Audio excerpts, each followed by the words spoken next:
એ જ છે કે શિક્ષણ લેવલે હું ક્યાં મારા ગામડાઓને લઈ જાઉં. હમણાં સર એક સરસ વાત કરી મોબાઈલની, એના ઉપર અત્યારે હું કામ કરી રહી છું. હું 30 સ્કૂલોમાં તો કામ કરી જ રહી છું આજુબાજુમાં રણ વિસ્તારના, કે ગુડ ટચ અને બેડ ટચ. બીજું છે મોબાઈલ.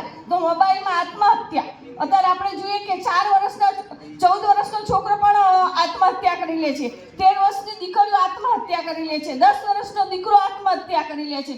તો આ જે મોબાઈલનું દૂષણ છે એને દૂર કેવી રીતે કરી શકીએ? તો અત્યારે સરકાર પણ સપોર્ટ આપી રહી છે આના અંદર, કે ભાઈ આના અંદર કામ કરો. તમે મોબાઈલનો ઉપયોગ કેવી રીતે કરી શકશો? મોબાઈલનો ઉપયોગ કરવાથી આપણે ઘર પરિવાર સાથે બેસીને રહેવું જોઈએ.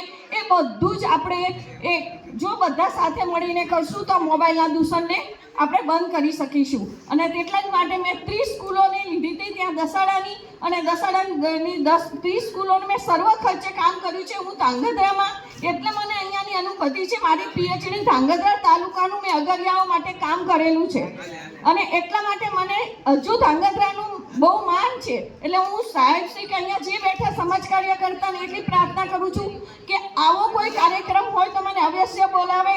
હું મારા સર્વ ખર્ચે આવીશ. અને મોબાઈલથી થતા જે આ દૂષણો છે, જે નાના બાળકો હત્યા કરી લે છે, મોટા આત્મહત્યા કરી લે છે, તો એનું નિવારણ આપણે શું લાવી શકીએ અને એક સમાજ સેવા શું કરી શકીએ?